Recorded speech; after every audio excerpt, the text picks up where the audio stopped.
Copine sera forcément beaucoup mieux hein, la semaine prochaine, car une semaine de plus d'entraînement, de roulage, ça fait beaucoup. Dans le sable, il peut se passer des chutes, des problèmes mécaniques, donc rien n'est fait. C'est parti pour cette deuxième manche. Billy Mackenzie, Strybos, Billy Mackenzie qui a complètement loupé son départ. Complètement raté. Elle a une KTM Baragan en tête. Baragan, et puis à nouveau Antonio Cairoli. Super départ de Steve Ramon, me semble-t-il. Et une chute encore pour un pilote Kawasaki. Ouais, je pense que c'est Mackenzie qui a rechuté. Steve Ramon est deuxième. Baragan très bien parti. Et Antonio Cairoli en tête de la manche. Cairoli, à moins que ce soit... Ah non, c'est Cairoli, c'est sûr. Ah, mais j'espère que c'est pas Sébastien Pourcel qui a chuté, car Tanel Leoc est ici. Non, je pense que c'est Billy Mackenzie qui est parti à la faute. Et puis Steve Ramon a peut-être décomplexé totalement maintenant. Baragan bien parti. On aperçoit Philippe Hertz, on aperçoit également Strybos, James Noble, le numéro 16. Et on sentait quand même qu'il y avait de l'électricité dans l'air et de la tension. De Dyker également bien parti. Julien Bill. En revanche, encore une très mauvaise sortie de grille pour Sébastien Pourcel. Décidément, aujourd'hui, c'est compliqué. Au niveau des départs pour Seb, où est-il passé, le Français? J'espère que c'est pas lui qui a chuté violemment, parce que ça a été... Non, je crois que c'était vraiment... Je pense que c'est vraiment Billy Mackenzie hein, qui a dû vouloir compenser un peu sa sortie de grille loupée. Alors, regardez ce qui est en train de se passer. Cairoli, Baragan et Steve Ramon. Ouais. De Dyker derrière. Philippe Hertz est là, on a aperçu du bon Thomas Allier. Non, Sébastien Pourcel, il est là-haut. Très mal parti. Assez loin, il va devoir se cracher dans les mains pour revenir, car on vous le rappelle, il est toujours troisième du championnat. Mais un certain Strybos s'est rapproché avec seulement 8 petits points de retard. Ouais, c'est autour de la 17e place. Et Josh Copins, il est où Joshua Copins? Copins, il est 20e, Josh Copins. On l'a aperçu là, Sébastien Pourcel. C'est la misère. Et c'est la grosse galère pour Copins. Et c'est Pourcel 17e, Prime Thomas Allier 13e. Kiko Chiodi avec l'Aprilia, tiens, 11e position à suivre. Et Cairoli qui caracole en tête pour l'instant. Et Steve Ramon qui est virtuellement le nouveau leader de ce championnat du monde actuellement. Il est troisième, Steve. Il a pris un super départ. Ah, c'était en tout cas un départ qu'il ne fallait pas rater. Mais attention, juste derrière lui, il y a Mike Brown qui est survolté. Quatrième de la première manche, Mike Brown. Qui avait un peu baissé de rythme en fin de course. Ça avait permis à Ken de Dyker de revenir et de le doubler. Ah, il y a un excellent Tanel Leoc et puis Strybos en train de faire son chemin aussi derrière. Attention au comeback de Kevin Strybos, impressionnant d'aisance tout à l'heure. Et Antonio Cairoli en train de creuser l'écart là, en tête de la manche. Et du bon Baragan. Jonathan Baragan qui a été bien revenu en première manche après un début de course loupé, revenu chercher la 10e place. L'attaque de Mike Brown peut-être sur Steve Ramon. L'attaque de Mike Brown là-bas, à l'extérieur. Ah, il faudrait que Ramon y mette un petit peu la manière. Il est bien parti, c'est le moment de faire claquer la classe. Il a le pilotage, il a la vitesse, on le sait et on le dit depuis des années. Mais que diable, un peu de hargne dans cette manche ne serait pas de trop.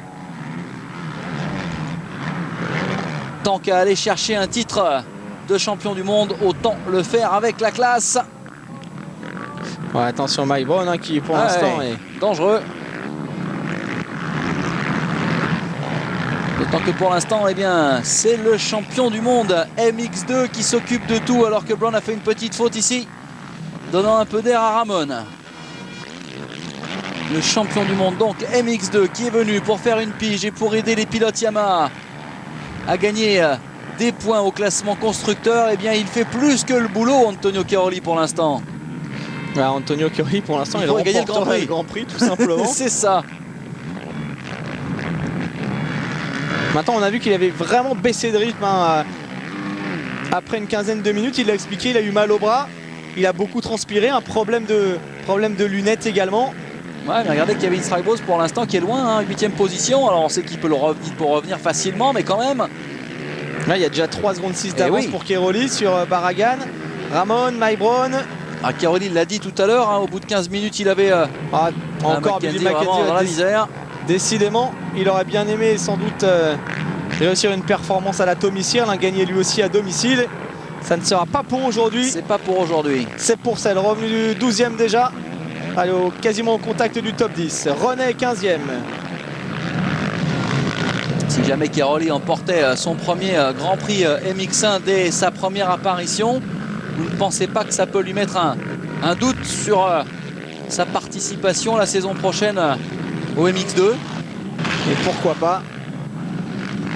Si tel était le cas, je vous garantis que moi je remettrais tout ça en question.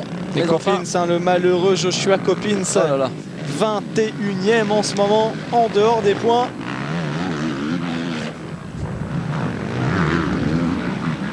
Il ne méritait pas cette punition.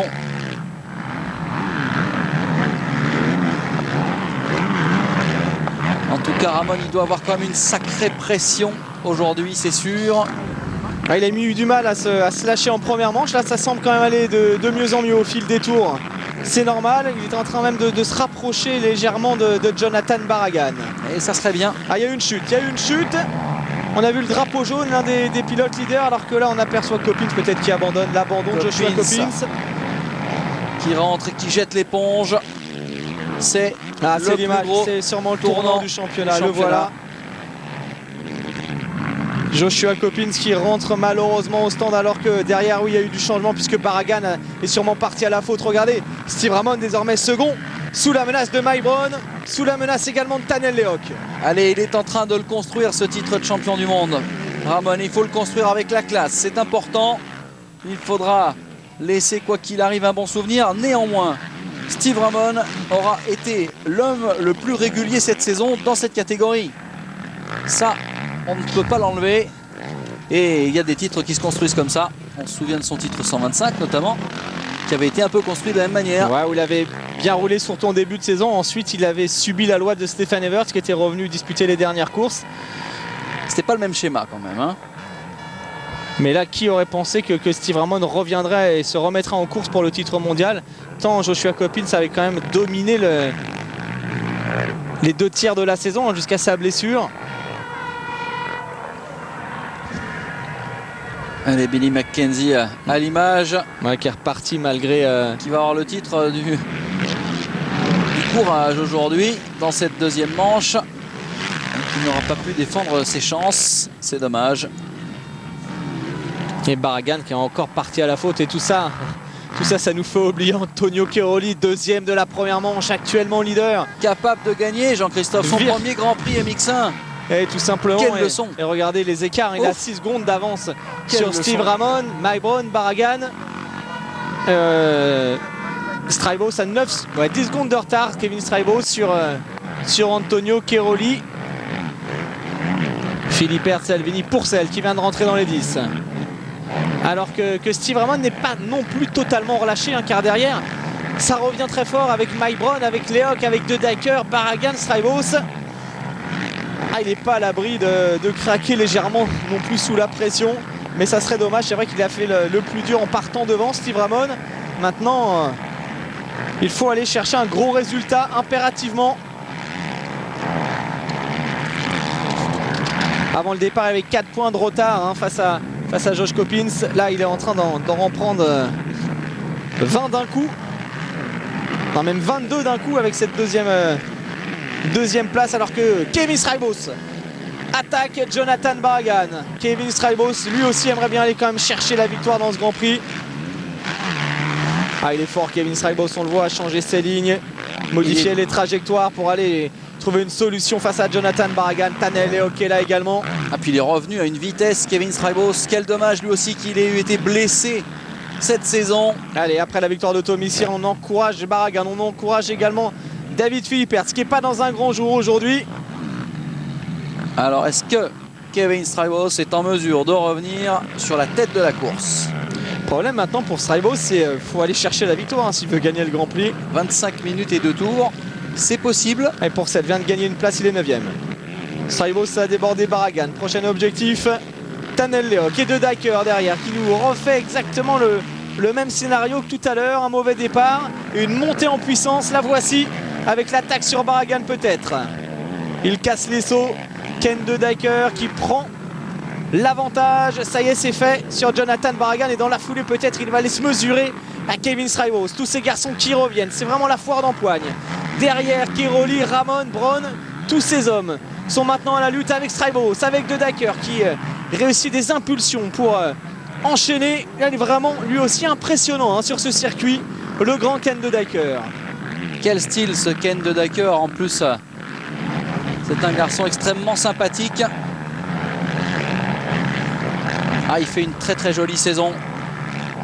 Et moi personnellement, ce style bûcheron à calme Carlquist des grandes années me plaît plutôt. Cet homme au physique un peu improbable sur une 450 MX1, eh bien, est sacrément efficace. Mais pour l'instant, l'homme le plus efficace en piste, c'est Antonio Cairoli de 0,73. C'est le plus rapide en piste. De Dyker, on sait que de Dyker, et Strijbos ne sont pas franchement les meilleurs amis du monde, même s'ils représenteront tous les deux la Belgique au Motocross des Nations en compagnie de Ramon. Ah, il faudra cohabiter, ça c'est sûr. Et Philippe Hertz, un peu mieux quand même qu'en première manche, il est dans le rythme derrière, l'Italien. Sébastien Pourcel qui roule actuellement dans des chronos intéressants, il est 9e avec des chronos similaires au premier.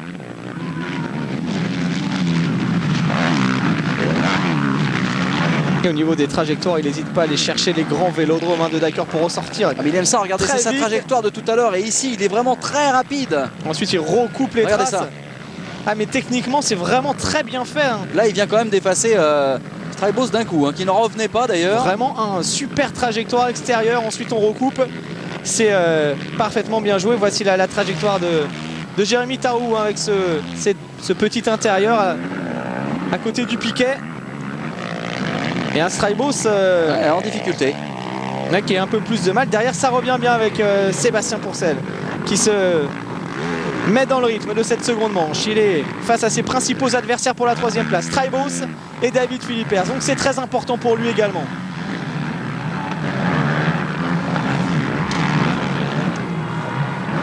Antonio Cairoli devant qui mène toujours la danse.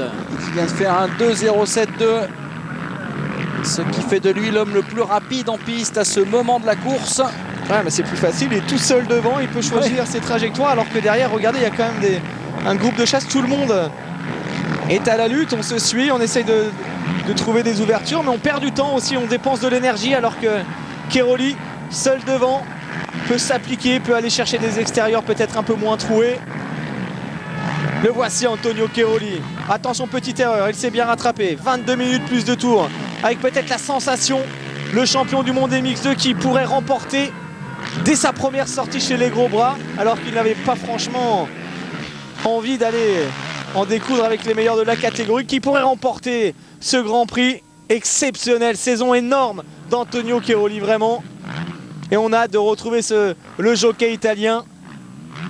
D'une part, lors de la finale du championnat US de motocross à Glen Helen, puis au Motocross des Nations, vous pouvez compter sur lui, il sera là-bas à 3000%. Antonio Cairoli. Et regardez qui est là pour suivre la performance d'Antonio, c'est Marco Melandri. Ouais, c'est vraiment incroyable, on a l'impression qu'Antonio pilote sa 450 comme une 125 presque. Il est super coolé, très smooth, détendu. Il est impressionnant. Marco Melandri, la star du MotoGP, qui adore le motocross et qui vient régulièrement. Oui, c'est pas la première fois. Pas la première fois qu'on le voit. Ça. Allez, des nouvelles du championnat d'Europe de quad avec une deuxième manche. John Mitchell l'emporte devant Jérémy Varnia et Paul Jones. Allez, Ramon, sous pression. On a aperçu derrière que tous les hommes étaient vraiment dans un mouchoir de poche. Strijbos, Philippe Hertz, Pourcel, c'est pareil. Tous ces garçons ont pris le meilleur sur Barragan. Voici les écarts. Regardez, Steve Ramon deuxième. Steve Ramon virtuellement leader du championnat du monde, qui devrait recevoir la plaque rouge d'ici 25 minutes. La plaque rouge de leader avant d'aborder le dernier rendez-vous de la saison. Quel retournement de situation vraiment avec cette blessure de Joshua Coppins. On le supputait, mais Coppins a été courageux néanmoins de tenter de revenir, de tenter de sauver quoi qu'il arrive ce titre mondial. Et franchement, c'était vraiment l'année ou jamais pour Joshua Coppins d'aller chercher une couronne mondiale. Il avait tout fait, bonne préparation. Il a creusé l'écart, il a gagné des grands prix des manches, il contrôlait parfaitement le championnat. J'ai bien peur que moralement il ait énormément de mal à se remettre de cette saison, d'autant que derrière il y a les jeunes qui poussent maintenant avec la montée en puissance de garçons comme Sébastien Pourcel, comme Philippe Hertz qui va débarquer chez Yamaha Rinaldi l'année prochaine, Kevin Strijbos, Steve Ramon qui sera peut-être encore plus fort l'an prochain s'il décroche le titre. Et franchement, c'est un coup dur pour Copine. C'est, à mon avis, s'il n'est pas champion du monde cette année, ça deviendra compliqué pour lui. Allez, Seb Pourcel à l'attaque de David et Philippe Hertz. On s'inquiète évidemment dans le team GPKR. Il faut en remettre des louches et il le fait bien. Regardez la grosse attaque, ça passe. Ça c'est important, hein. Les deux hommes sont à la lutte, on le répète, pour la 3e marche du podium. Maintenant, si Seb pouvait aller rechercher Strijbos, ce serait bien. Ah, ce serait absolument parfait. Il n'est pas très loin, hein, de Kevin Strijbos. Non, il est bien, Sébastien Pourcel. Il est d'ailleurs, maintenant c'est... C'est vrai qu'on a l'habitude maintenant depuis 4 Grands Prix de le voir soit gagner, soit terminer second. Alors là, il est un petit peu moins bien que lors de ses 4 prestations précédentes, mais ouais, mais il fait le boulot, il revient toujours. Il revient toujours, il ne lâche pas. Rien, c'est ça qui est important.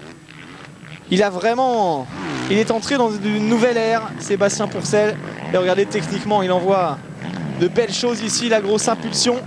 Et on retrouve maintenant le deuxième homme, Steve Ramon. Et Ken de Dyker, regardez, qui avait donné une leçon tout à l'heure de pilotage à son compatriote en lui disant mais vas-y, prends ma roue, viens me chercher, c'est le bon rythme. Ken de Dyker qui est l'homme le plus rapide, je pense, actuellement, hein, sûrement. On va jeter un petit coup d'œil sur les chronos, il roule en 2.05.5.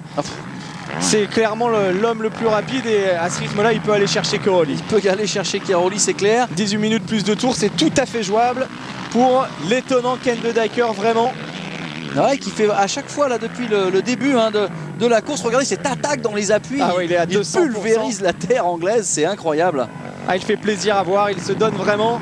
Mike Brown, hein, qui fait une belle manche également, ouais. Toujours là. Ah, parce qu'il est dans le rythme, hein, Mike Brown. Attention à Mike Brown aussi. Hein. Mike Brown qui vient de signer aussi un beau tour en 2.06.9. Allez, regardez ce dépassement énorme. Signé Ken de Dyker qui vient de s'emparer de la 2e place de cette seconde manche en travers. Il se régale. Il se fait plaisir, Ken de Dyker. Maintenant, il va aller chercher peut-être Antonio Cairoli, alors que Mike Brown n'a pas dit son dernier mot. Le pilote américain est sur les talons de Steve Ramon. Steve Ramon qui se fait vraiment contester, ouais, aujourd'hui. Il a du mal, Ramon. Ah, c'est quand même assez incroyable, hein, la prestation de Steve Ramon, là, en train de perdre un peu pied alors qu'il devrait être libéré. Copine s'est abandonné, c'est que du bonus pour lui, c'est que du bonheur quasiment. Et il a du mal malgré tout sur ce circuit. Derrière, Strijbos et Tanel Leok reviennent et regardez ce dépassement. C'est énorme. L'extérieur, grosse accélération. Et puis dans la foulée, Mike Brown qui va aller chercher Ramon lui aussi. Ah, en tout cas, il est volontaire, hein, ce Ken de Dyker. Il a la ligne droite d'enchaînement là de retard. Et puis Mike Brown qui est vraiment dans le bon rythme aussi. On vous rappelle que Brown a terminé 4e tout à l'heure. Attention au retour de Tanel Leok, Jean-Christophe, qui lui aussi pourrait inquiéter Steve Ramon. Tanel Leok et Strijbos, hein, Strijbos est là. Oui. Et là aussi pour la victoire du Grand Prix, pour le podium, ça va se jouer à pas grand chose car de nombreux pilotes sont dans un mouchoir de poche. Allez, on va aller prendre le sentiment du bord de piste du côté de chez Suzuki. Forcément un sentiment mitigé, hein, parce que certes Ramon est en train de l'emporter, mais il se fait quand même malmener par le reste du plateau.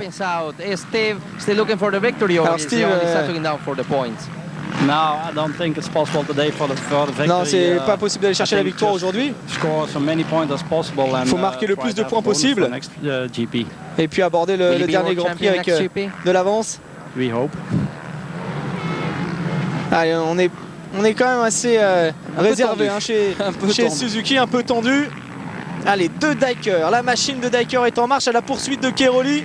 Mike Brown, 3e de cette manche devant un Ramon en difficulté qui voit revenir derrière lui à la fois Tanel Leok, Kevin Strijbos et Sébastien Pourcel qui s'est défait assez facilement de David Philippe Hertz.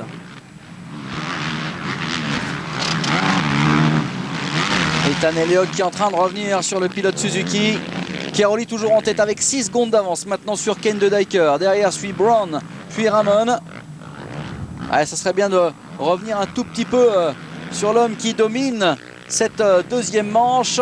Il est parti en tête et c'est lui qui donne le rythme. Il vient de signer un tour en 2.05, mais le dernier tour, une nouvelle fois de Ken de Dyker, est en 2.07 pour Cairoli. Il prend 2 secondes au tour, Cairoli, en ce moment. Il reste 15 minutes Allez, c'est pas terminé, c'est loin d'être terminé. Ce qui est loin d'être terminé aussi, regardez. Déjà, il y a Seb Pourcel qui peut aller chercher un gros résultat. On le connaît, Seb, il vient de doubler Strybos.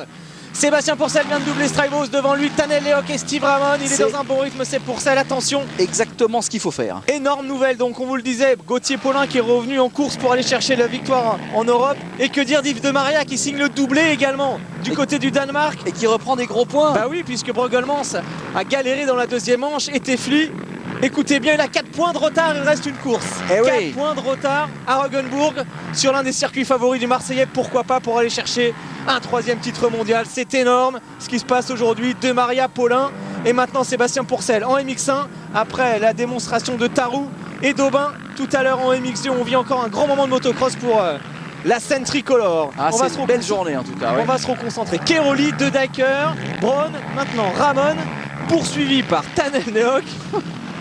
Maibron qui a reperdu du terrain, c'est vraiment... Voilà, Maibron, il est là. C'est un petit train de folie là. Il s'est fait redoubler par Ramon. Maintenant c'est Tanel Lehoc qui attaque. Et puis Seb Pourcel qui a pris le meilleur sur Strybos. On a eu déjà une arrivée de Grand Prix comme ça avec des garçons dans tous les sens. Regardez, tout le monde est à 2 doigts de faire un gros résultat. Mais quelle pression sur les épaules de Ramon. Ça nous rappelle la course de Loquette, tout simplement. Et Ramon, il pourrait se retrouver 10e d'un seul coup là.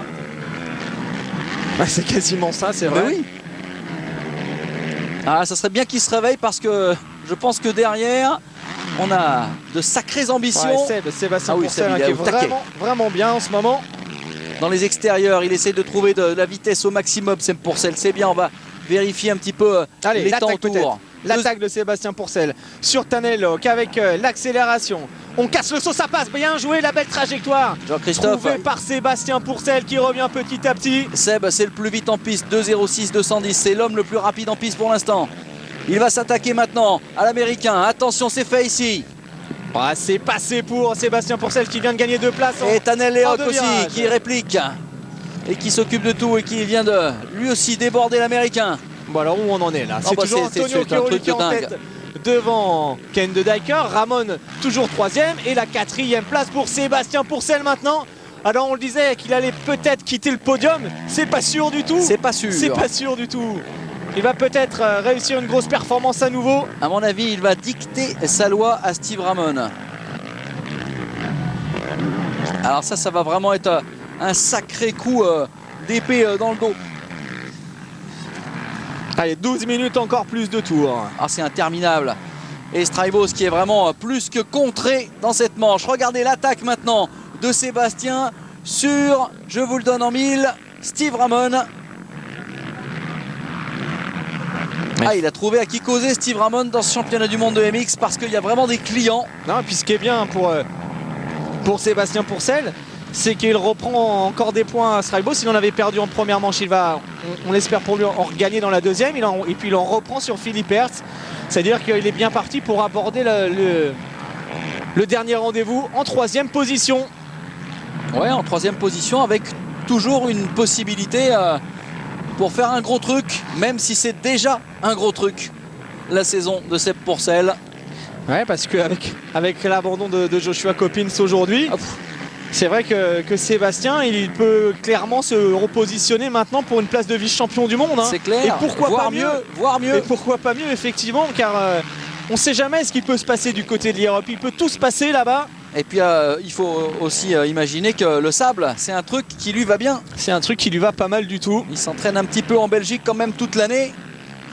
Et on sait que c'est dans ces conditions qu'on va chercher un championnat du monde. Le gros freinage de Strybos, là, il était énorme celui-là.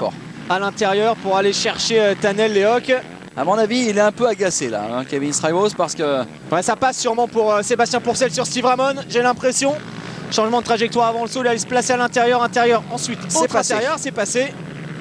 Le voilà en 3e position, le pilote français. Allez, à la poursuite, bien entendu, du grand Ken De Decker, car il est grand et par la taille et par le talent. Et Mister Keroli. Et il est pas très loin. Il est pas très loin, mais il est toujours leader quand même. Ah oui.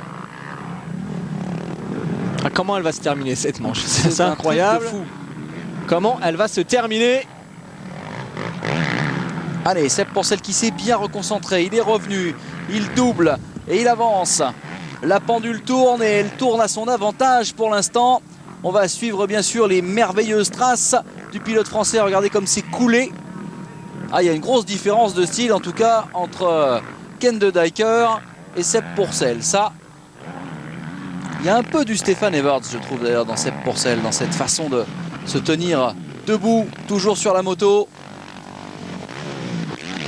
Allez, une petite intervention très certainement dans le team GPKR pour prendre la température de la tension qu'il doit régner sur le bord de la piste.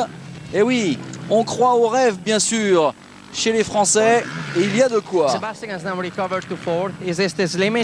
Sébastien est en train de revenir, est-ce qu'il est à la limite ou qu'il peut encore gagner quelques places?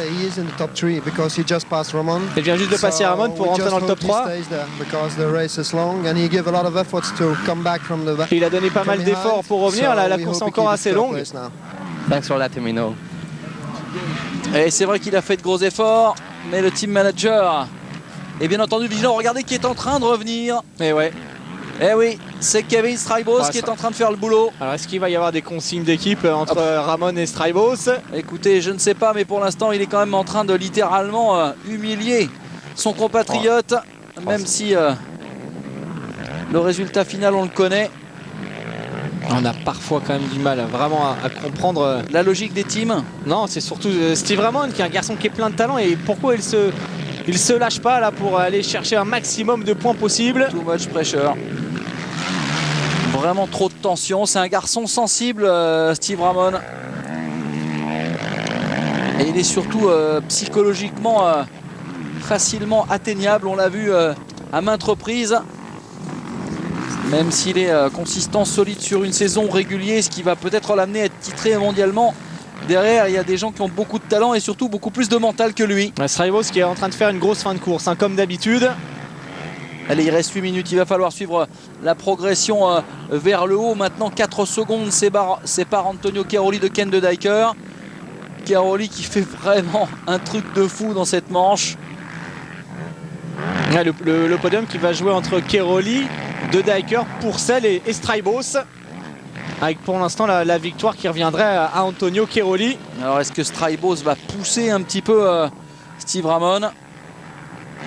Ou est-ce que Ramon est en train de ralentir Strijbos? Ouais, ça y est, je crois qu'il est passé, et oui. Ouais, voilà. C'est ça le chemin. Allez, maintenant l'objectif, mais Strijbos du coup qui revient sur Sepp Pourcel. Que Strijbos lui aussi se replace. Il peut se replacer quasiment dans la lutte pour le titre. C'est ça qui est quand même assez incroyable. Car avoir la course aujourd'hui de Ramon, on se dit qu'il n'est pas à l'abri de craquer totalement la semaine prochaine. C'est clair, c'est clair. Car souvenez-vous ça arrive parfois de passer complètement au travers. Stéphane Everts face à Seb Tortelli lors du Grand Prix de Grèce. Ramon il n'est pas à l'abri car aujourd'hui il montre quand même des signes de faiblesse. Il prend un bon départ, il a tout à gagner. On le voit se crisper petit à petit. Ah, il est tendu et du coup il n'arrive pas à se lâcher dans cette manche, à se lâcher à son réel niveau, alors que regardez, El Cavalieri, le cavalier italien, il est en train de faire un sacré pied de nez quand même à l'ensemble du pack MX1.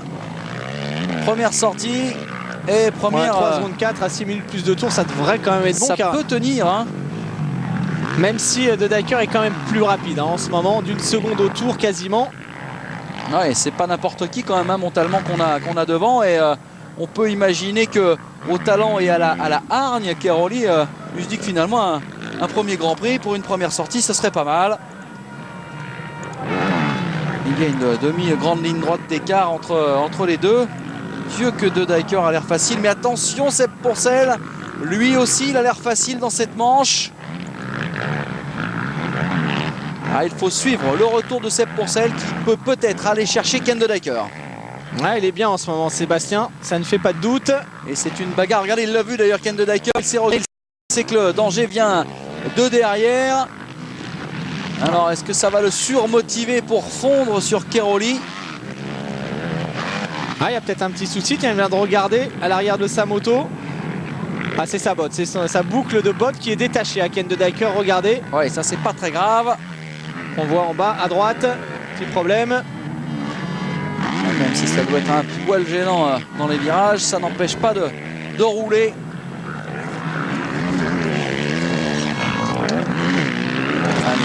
minutes encore dans cette manche. Les fameuses 5 dernières minutes. Cher au commissaire Maigret, ici, ce sont des minutes qui comptent. Pour Cairoli, pour Seb Pourcel. Allez, on va aller du côté du team Honda Caz maintenant, prendre la température aussi de la tension qu'il doit régner chez les rouges. Et regardez, il y a de quoi avoir de la tension parce que Seb, lui, il a tout simplement envie de déposséder Ken de Dyker de cette deuxième place. Et pourquoi pas attention, attention, chute de Sébastien Pourcel qui était pourtant revenu malheureux. C'est terrible. Visiblement, il n'a pas calé. Il s'est pas retourné en tout cas, Ken de Dyker. C'est dommage. Il faudrait absolument aller voir ce qui se passe sur la piste. J'espère que Sébastien Pourcel a pu quand même conserver sa troisième place. Ça serait bien parce que ça serait vraiment mal payé pour Seb. En tout cas. Du coup, le podium pour lui c'est sûrement volé dans Straibo, c'est passé. Straibo, c'est désormais troisième. Et du coup, Steve Ramon a sans doute récupéré une place lui aussi. Cairoli, de Dyker, Straibos maintenant en troisième position là-bas. Où est Sébastien Pourcel? On va peut-être revoir cette erreur. Qu'est-ce qui s'est passé? Il est sorti de l'ornière, tout simplement. La roue avant qui sort de l'ornière. Petite glissade, alors il s'est relevé très vite. On espère qu'il n'a pas calé. Il n'est pas reparti là, je pense pas qu'il soit reparti quand on voit la mine déconfite d'Adric Guéladé. C'était pas une grosse chute non plus. Non, c'est dommage. C'est Straibos vraiment qui fait une fin de course quand même assez énorme. Regardez, il est quasiment revenu sur de Dyker maintenant. Ramon est quatrième. Sébastien Pourcel qui a perdu gros malheureusement. Il a perdu vraiment alors gros dans cette manche. qu'il attaquait de Dyker pour la deuxième place. 3 minutes et 2 tours dans cette manche. Les écarts se réduisent et regardez Straibos. Straibos qui est en train lui aussi de faire un énorme travail et qui va peut-être se débarrasser de Ken de Dyker. Un Ken de Dyker pourtant qui a fait du beau boulot et qui a trouvé des lignes impeccables sur ce Grand Prix. Allez, on va suivre bien sûr cette manche jusqu'au bout.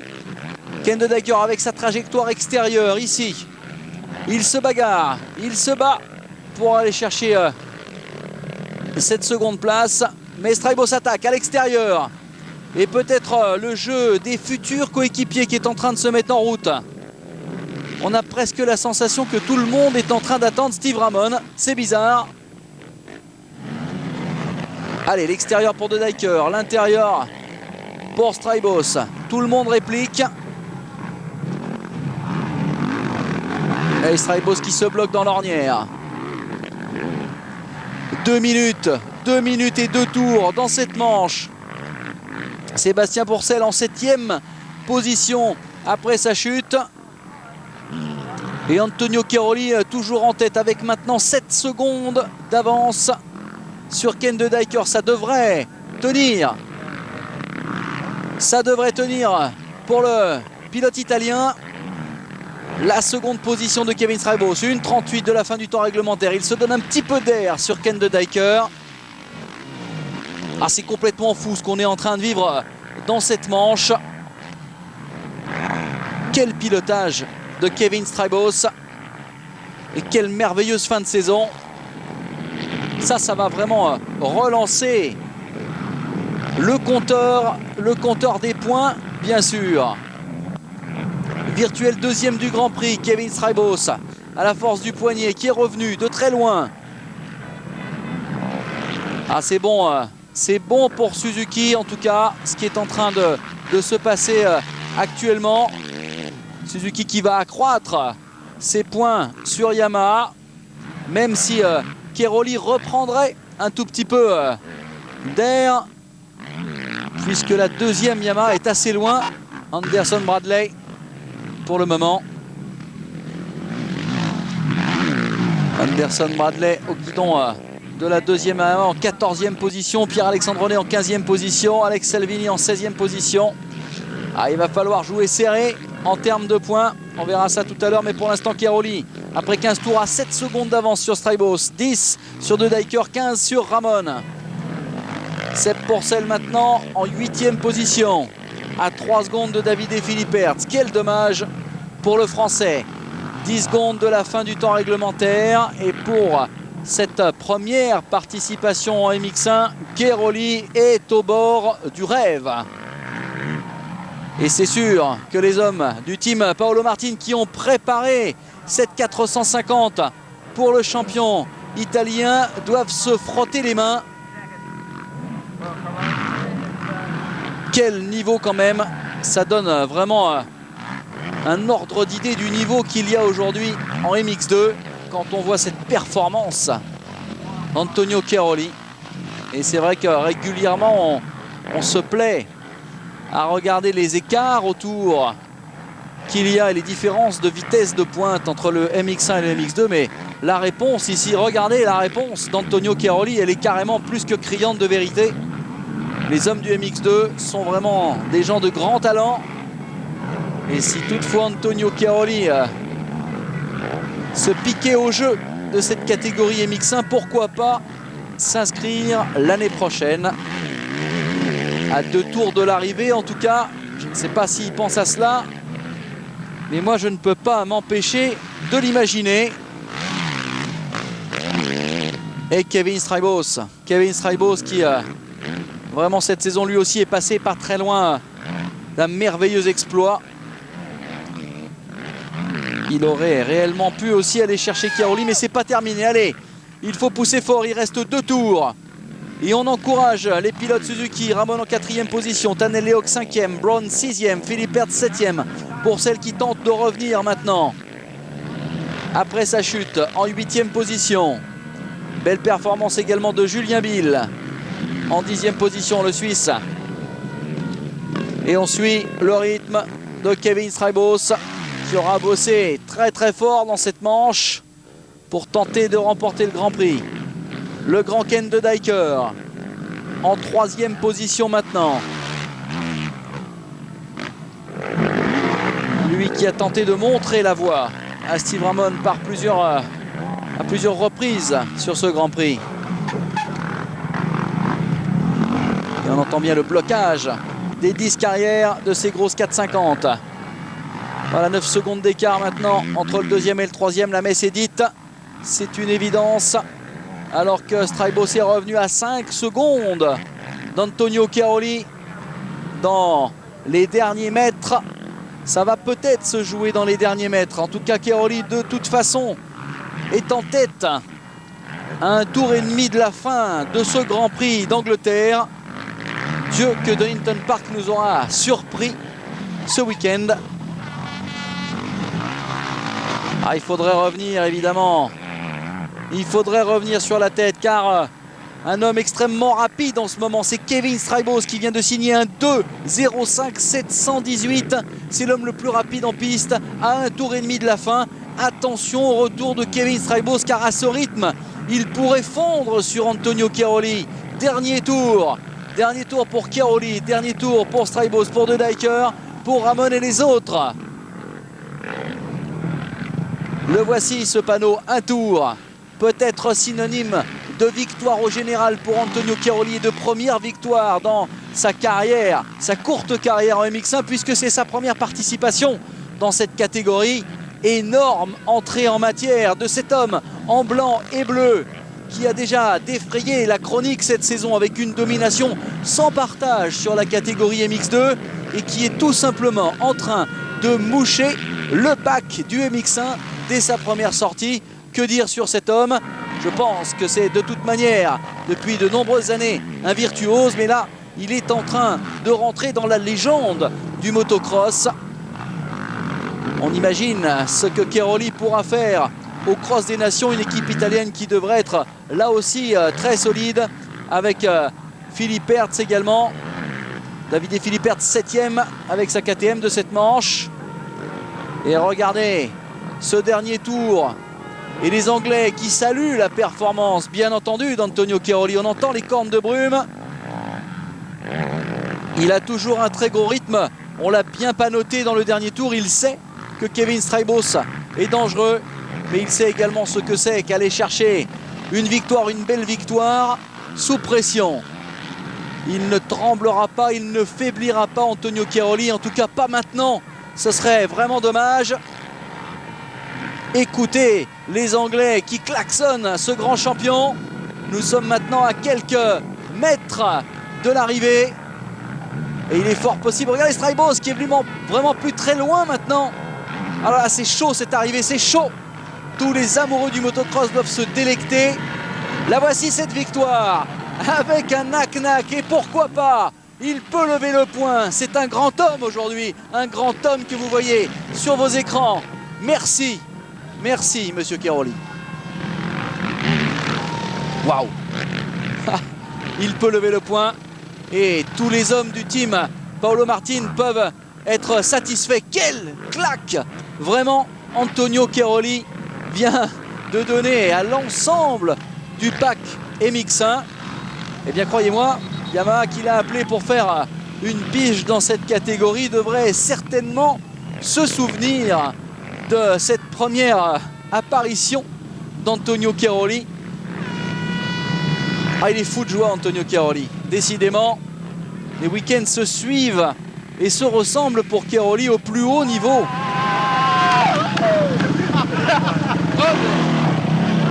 Waouh.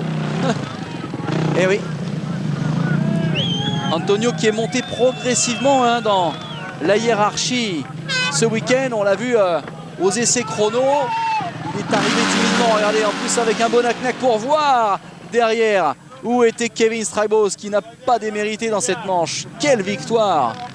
Il vient considérablement d'augmenter ses statistiques puisque Antonio Cairoli vient de gagner sa première manche de Grand Prix, son premier Grand Prix et faire ses 18 premiers tours en tête de la catégorie MX1. Rien de moins. Franchement, c'est bluffant. Ça promet pour la suite des événements.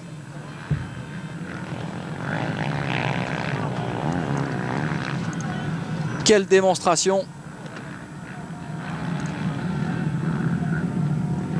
Le motocross aujourd'hui est vraiment en fête avec de telles performances. Nous allons bien entendu écouter ces hommes en live.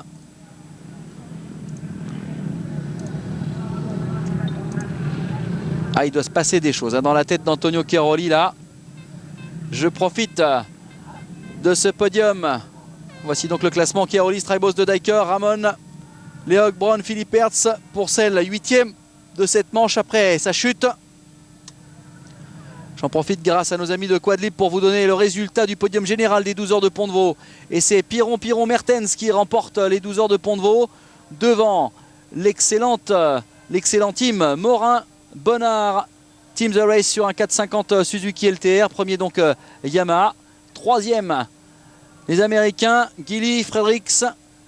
Et puis on retrouve en 4e position Vallet, Raimondi, Gaillard de Team Quad 80 sur le 450 LTR. Premier équipage local, Bertrand Clément Morillo. Voici donc le classement de ce Grand Prix.